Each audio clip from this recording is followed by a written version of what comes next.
ഇന്ത്യയിലെ വളരെ സീനിയർ ആയിട്ടുള്ള ഒരു ലോയറാണ് അഡ്വക്കേറ്റ് പ്രശാന്ത് ഭൂഷൺ. അദ്ദേഹം ഹ്യൂമൻ റൈറ്റ്സുമായിട്ട് ബന്ധപ്പെട്ട് പൊതു താല്പര്യ ഹർജികളാണ് സുപ്രീം കോടതിയിലാണെങ്കിൽ ഹൈക്കോടതിയിലാണെങ്കിൽ ഏറ്റവും കൂടുതൽ ഫയൽ ചെയ്യുന്നത്. അദ്ദേഹത്തിൻ്റെ പിതാവ് ശാന്തി ഭൂഷൺ ഇന്ത്യയിലെ നേരത്തെ ലോ മിനിസ്റ്റർ ആയിരുന്നു. അദ്ദേഹം ജനതാ പാർട്ടിയുമായിട്ട് ബന്ധപ്പെട്ടാണ് പ്രവർത്തിച്ചത്. ഈ അടുത്ത സമയത്ത് പ്രശാന്ത് ഭൂഷൺ സെൻറ് ആൽബർട്ട്സ് കോളേജിൽ എറണാകുളത്ത് വന്ന് നടത്തിയ ഒരു പ്രസംഗത്തിൽ, എനിക്കറിയത്തില്ല അവിടുത്തെ കോളേജിൻ്റെ പ്രിൻസിപ്പലും മറ്റുള്ള ആൾക്കാരും ക്രൈസ്തവ മതത്തിലുള്ളവരും സിവിൽ റൈറ്റ്സിൻ്റെ ആൾക്കാരൊക്കെ നിന്ന വേദിയിലാണ് അദ്ദേഹം പറയുന്നത്, ഇന്ത്യ ഗവൺമെൻറ് ഇസ്രായേലിലോട്ട് ആയുധം അയക്കുന്നതിനെ ചോദ്യം ചെയ്യും, അത് തെറ്റാണ്, അതിനെ സുപ്രീം കോടതിയിൽ ചോദ്യം ചെയ്യുമെന്നാണ് അദ്ദേഹം പറയുന്നത്. അദ്ദേഹം പറയുന്നത് ഈ പാലസ്റ്റീനിൽ നടക്കുന്ന ജനസൈഡാണ്, അവിടെ ഇസ്രായേലിന് ആയുധം കൊടുക്കുന്നത് തെറ്റാണ്. ഇത് ഒരു പ്രസ്താവന. ഇനി അദ്ദേഹം മുൻപ് നടത്തിയ പല പ്രസ്താവനകളും ഓരോന്നായിട്ട് എടുക്കാം. വീണ്ടും പറയുന്ന അദ്ദേഹം എൻ്റെ നല്ല സുഹൃത്താണ്. ഞാൻ ഇത് പ്രസ്താവന കണ്ടിട്ട് ഞാൻ അമേരിക്ക വെച്ച് തന്നെ അദ്ദേഹത്തിന് വാട്സപ്പ് മെസ്സേജ് അയച്ചു. തെറ്റായ രീതിയിലുള്ള പ്രസ്താവനയാണ് താങ്കൾ ഇത് കൊടുക്കുന്നത്. കാരണം ഇദ്ദേഹം എൻ്റെ ജസ്റ്റിസ് വെങ്കട്ടസ്വാമി കമ്മീഷനിൽ സുപ്രീം കോടതിയിലും ഹൈക്കോടതിയിലൊക്കെ ഹാജരായിട്ടുണ്ട്. നല്ലൊരു ടോക്കിംഗ് ടൈംസുമാണ്. നേരത്തെ ഇദ്ദേഹം കൊടുത്തൊരു പ്രസ്താവനയുണ്ട്.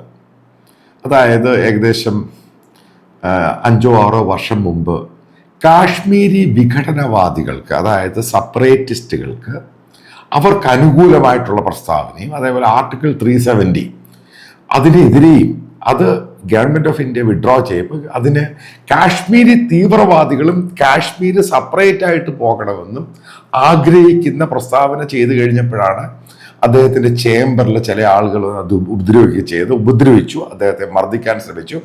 അതിനോട് എനിക്ക് യോജിപ്പില്ല. കാരണം ജനാധിപത്യ രാജ്യത്തെ ആൾക്കാർക്ക് പറയാം. പക്ഷെ നിങ്ങൾക്ക് ചില പ്രസ്താവനകൾ പറയുമ്പോൾ അത് ഗവൺമെന്റിനെതിരെയാണ് പോകുന്നത്. ഗവൺമെന്റിനെതിരെ പോകുന്നതിൽ, പൊളിറ്റിക്കൽ പാർട്ടിക്കെതിരെ പോകുന്നതിന് കുഴപ്പമൊന്നുമില്ല. ഗവൺമെന്റ് എന്ന് പറയുന്നത് ഇന്ത്യയുടെ സുരക്ഷിതവുമായിട്ട് ബന്ധപ്പെട്ടാണ് ഈ പറയുന്നത് എന്നുള്ള ബോധം ഇന്ത്യയിലെ ചില ഇടതുപക്ഷ അനുകൂല ബുദ്ധിജീവികൾക്ക് മനസ്സിലാകുന്നില്ല പലപ്പോഴും.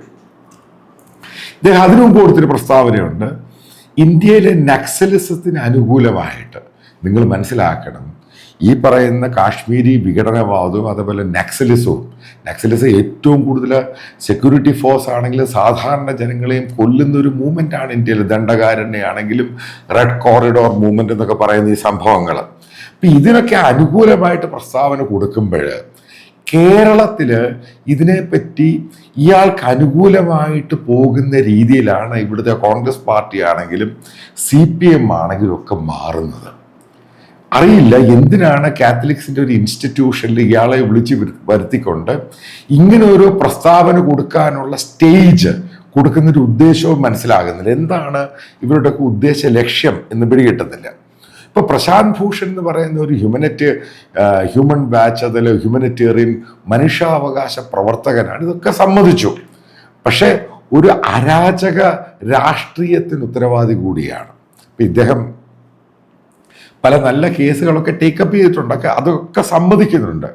പക്ഷേ രാജ്യത്തിൻ്റെ നാഷണൽ സെക്യൂരിറ്റി ആണെങ്കിലും ഇപ്പോൾ രാജ്യവുമായിട്ട് ബന്ധപ്പെട്ട് വരുന്ന പല ഇഷ്യൂവിലും ഇദ്ദേഹം കൊടുക്കുന്ന പല തെറ്റായ പ്രസ്താവനകളും സ്റ്റേറ്റ്മെൻറ്റുകളും ഇദ്ദേഹം പോയി പ്രസംഗിക്കാൻ പോകുന്നതും അതിനെതിരെ പൂർണ്ണമായിട്ടും വിയോജിക്കുകയാണ് ചെയ്തത്. അപ്പം അതിനകത്ത് അരുന്ധതി റോയ് പറയുകയാണെങ്കിലും മറ്റുള്ള പലരും അതിനെപ്പറ്റി പുകഴ്ത്തിയും ഇതൊക്കെയാണ് ജനാധിപത്യ ഇന്ത്യയിലെ ആവശ്യം, അതായത് ഇന്ത്യയുടെ സെക്യൂരിറ്റി എന്നതിനേക്കാൾ ഉപരി ഇന്ത്യയിൽ ഇതേപോലുള്ള വിഘടനവാദ ശക്തികൾക്ക് താല്പര്യം കൂടുതൽ കൊടുക്കണം എന്ന് ഇതേപോലെയുള്ള ഹ്യൂമൻ റൈറ്റ്സ് ഓർഗനൈസേഷനിലെ പല ആൾക്കാരും അല്ലെങ്കിൽ സിവിൽ ലിബർട്ടീസിൻ്റെ ആൾക്കാരും പറയുമ്പോൾ അതിനെ ഞാൻ എതിർക്കുന്നുണ്ട്. കാരണം അതിനെ ഒരിക്കലും അംഗീകരിച്ചു കൊടുക്കാൻ പറ്റില്ല. ഇപ്പം ഈ ഇസ്രായേലിലോട്ട് ഇന്ത്യ എന്ന് പറയുന്ന ഒരു രാജ്യം, ആ രാജ്യത്തിന് ഇന്ത്യക്ക് വാറുമായി ബന്ധപ്പെട്ട, കാർഗിലുമായി ബന്ധപ്പെട്ട് നമ്മളെ സഹായിച്ച ഒരു രാജ്യമാണ് ഇസ്രായേൽ. ഇപ്പം ഇസ്രായേലും ഇന്ത്യയും തമ്മിൽ ജോയിൻറ്റ് ആംസും ആമിനേഷൻ്റെയും പ്രൊഡക്ഷൻ ഉണ്ട്. അത് പല പ്രൈവറ്റ് കമ്പനികളാണ് ഇപ്പോൾ അത് ചെയ്യുന്നത്. അപ്പം അതിൻ്റെ പേരിൽ തന്നെയാണ് ഇസ്രായേലിനൊരു ആവശ്യം ഉണ്ടായി കഴിഞ്ഞപ്പോൾ ഇന്ത്യയിൽ നിന്ന് ഇവിടുന്ന് ആംസും ആമിനേഷൻ ഇസ്രായേലിൽ അങ്ങോട്ട് കൊടുത്തുവിട്ടത്. അത് നമ്മുടെ ജോയിന്റ് കരാറിന്റെ ഭാഗമാണ്. കാരണം ഇന്ത്യക്ക് ആവശ്യമുള്ളപ്പോൾ ഇസ്രായേലിനും, അവിടെ ആവശ്യമുള്ളപ്പോൾ ഇവിടുന്ന് അങ്ങോട്ടും, ഇവിടെ അവരുടെ ഒരു വെയർ ഹൗസ് ആയിട്ട് പ്രവർത്തിക്കാൻ ടെക്നോളജി എല്ലാം അവർ തന്നു. നമ്മളിവിടെ പ്രൊഡക്ഷൻ ചെയ്യുന്നു, നമുക്കിത് വിൽക്കുകയും ചെയ്യാം. ഇതൊരു രാജ്യത്തിൻ്റെ എല്ലാ രീതിയിലും പല ഫാക്ടേഴ്സ് ഉണ്ട്. എക്കോണമി ഫാക്ടേഴ്സ് ഉണ്ട്, രാജ്യസുരക്ഷയുണ്ട്, മറ്റ് പലതും ഉണ്ട്.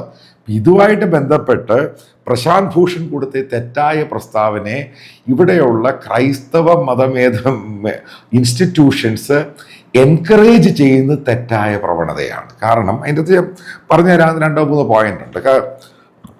ഇപ്പം ഗാസയുമായിട്ട് ബന്ധപ്പെട്ട് അറേബ്യൻ രാജ്യം, മറ്റുള്ള ചില ഇസ്ലാമിക രാജ്യം, ഹൂത്തി ആണെങ്കിലും ലെബനൻ ആണെങ്കിലും ലിബിയ ആണെങ്കിലും ഈ പറയുന്ന രാജ്യങ്ങളെല്ലാം ഇവിടൊക്കെ നടന്നുകൊണ്ടിരിക്കുന്ന ഒരു ടെററുണ്ട്. അതായത് ഒരു ഇസ്ലാമി ഫണ്ടമെന്റലിസ്റ്റ് സംഭവം.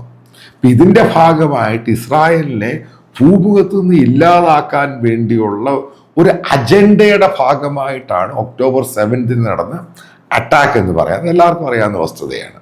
അപ്പം അതുമായിട്ട് ബന്ധപ്പെട്ട് ഇന്ത്യയുമായിട്ട്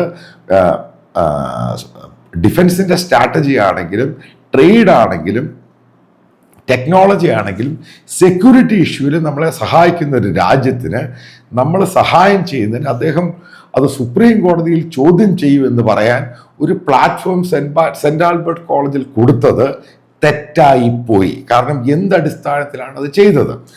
ഇന്ന് വരെ പ്രശാന്ത് ഭൂഷൺ ഇന്ത്യയിൽ നടക്കുന്ന പല ബോംബ് ബ്ലാസ്റ്റ്, ഇൻക്ലൂഡിങ് മുംബൈ ആണെങ്കിലും സാധാരണക്കാരനെ കൊല്ലുന്ന പല ബോംബ് ബ്ലാസ്റ്റുകൾ ഉണ്ടായിട്ടും അതിനെപ്പറ്റി ഇയാൾ ഒരക്ഷരം ഇന്ന് വരെ മിണ്ടിയിട്ടില്ല. കാരണം അപ്പോഴൊക്കെ ഇദ്ദേഹം പറയുന്നത് ഹിന്ദു ടെററാണെന്നാണ്. അദ്ദേഹം ഒരിക്കലും ഇസ്ലാമിക് ടെറർ എന്ന വാക്ക് ഉപയോഗിച്ചിട്ടില്ല. ഇപ്പൊ ടെറർ എന്ന് പറയുന്നത് ഹിന്ദു ആണെങ്കിലും ഇസ്ലാം ആണെങ്കിലും ക്രിസ്ത്യൻ ആണെങ്കിലും ടെറർ എല്ലാം ടെററാണ്, ഭീകരവാദികൾ തന്നെയാണ്. അതിനെ ആ രീതിയിലാണ് എതിർക്കേണ്ടത്. അപ്പം അതിനെ അനുകൂലിക്കുന്ന രീതിയിൽ ഒരു കാത്തലിക് ഇൻസ്റ്റിറ്റ്യൂഷൻ ഇയാളെ കൊണ്ടുവന്ന് സ്റ്റേജ് കൊടുത്തിട്ട് ഈ വായി തോന്നുന്നെല്ലാം പറയാൻ കൊടുത്ത് അതിനെതിരെ സഭ കരുതിയിരിക്കണം. കാരണം അല്ലെങ്കിൽ സഭ പോലും ഇന്ത്യയിൽ ഒറ്റപ്പെട്ടു പോകും.